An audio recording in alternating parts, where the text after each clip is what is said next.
Shalom everybody. We are starting a new topic which is about tikun chatzot, the rectification of midnight.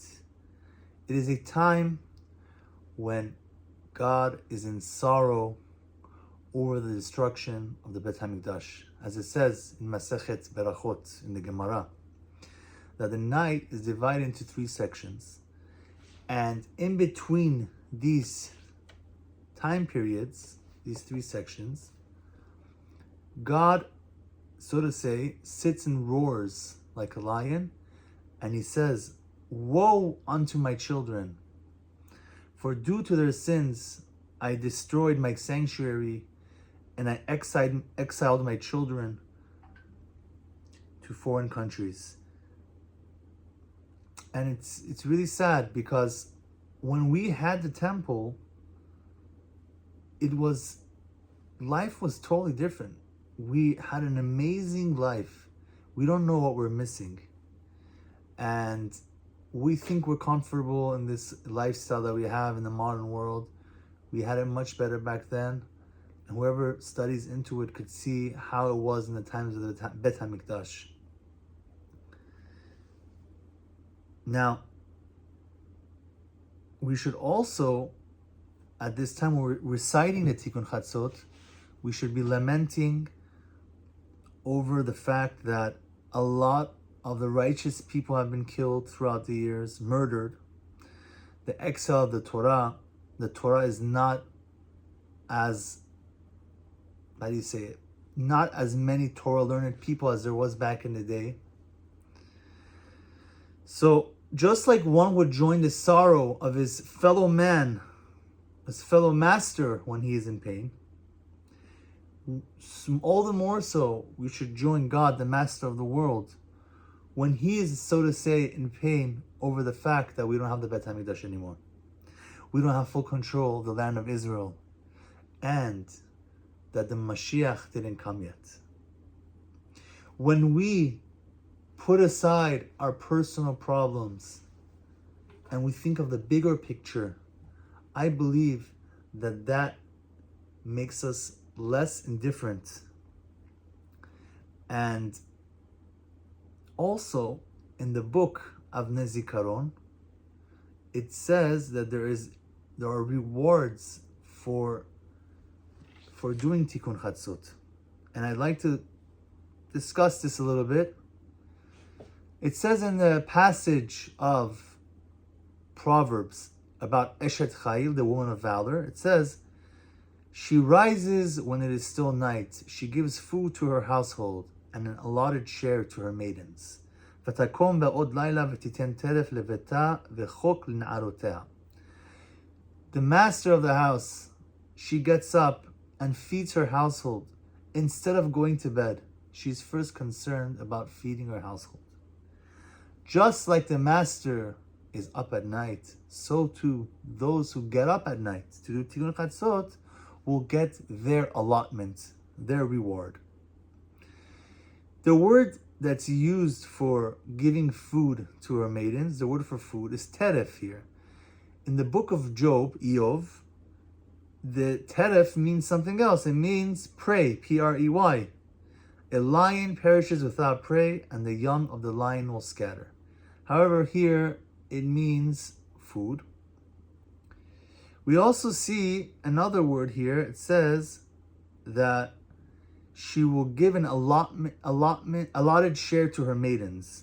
We also see that in Parashat Shemot regarding Paro and the Egyptian priests, which says there, the verse says, only the farmland of the priest did he not buy, for the priest had an allotment from Paro, and they ate their allotment that Paro had given them. Therefore, they did not sell their land. So, by being up, you get your allotment. And this is getting up to the Tikkun Chatzot, being with your master at that time, and you're rewarded. And therefore, what's the reward? Is of a good livelihood. Person who does this is a reward of good monetary livelihood. When is chatzot? Midnight, 12 o'clock? No. Just like In the winter, sometimes it becomes dusk at 5 p.m., sometimes at 7, in the summer, 7 o'clock, 8 o'clock, depending on where you live, changes. So too, according to halakha, all these terms, midnight, dusk, sunrise, they change according to the season and according to what geographic location you are residing at. All of these are calculated in calendars. There's a calculation of how to figure those out. So sometimes midnight could be 11:30, sometimes it could be 12:05. Depends throughout the year, and it changes every week. It goes a little bit up or it goes a little bit down. So we have our calendars. We should check those to be able to determine when is the earliest time we could recite Tikkun chatzot. Now, I want to say something else. Again, a lot of people don't do this. You're up. You went to a wedding. You had a late nighter. Take a few minutes and do the Tikkun chatzot. It's a very good thing to do. I remember that when I said it in the kotel, it was the most emotional thing for me. I was really, really touched by it because I was right in the sight of the Bet HaMikdash, and I'm saying it, and I'm just crying over the destruction of the Bet HaMikdash and what we're missing from the world. It was very, very beautiful. But again, wherever you may be, you should still do it. Now, I'd like to discuss some general halachot of Tikkun chatzot, and how to do it. And in later classes, we will also discuss more of these things in detail. So in almost every sidur, or probably every sidur has a Tikkun chatzot. I'm using Avodat Hashem sidur. I'm just going to bring a few halachot. So, Tikkun chatzot, you can say it from halachic midnight until dawn, alot hashachar. And you have to sit on the ground. It is best to put something between you and the floor, pillow, or you can have a low bench. You could put a cloth and sit on a towel, whatever that may be. If you don't want to, technically, because we have flooring in our homes or in the Bet Knesset, you could sit on the floor also, but not on the dirt ground. If you do that, then you have to put something in between you for sure. Now, Tikkun chatzot consists of two parts. There's tikun Rachel and tikun leah. So there's differences in that. Whenever we don't say tikun Rachel, we do not have to sit on the ground.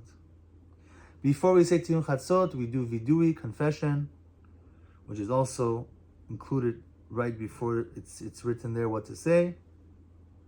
There are certain days that we don't say Tikkun chatzot. I will write that Bezat Hashem in the description of this class, and it will be very clearly written. And that is, in a nutshell, the general laws of Tikkun chatzot, and we're going to, in the next classes, go a little bit more in detail. Thank you.